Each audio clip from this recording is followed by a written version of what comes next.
Yan, good morning sa inyo mga ka-idol. Nandito si Idol Pat TV. Tayo magbablog uri mga ka-idol.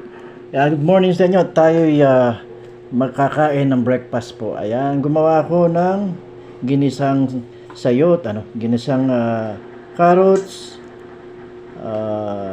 pipino, saka cabbage at linagyan natin siya ng hard-boiled egg saka lechong manok, fried chicken. Ayan. Yan ang ating breakfast for today. Saka meron tayong boiled egg at tuna.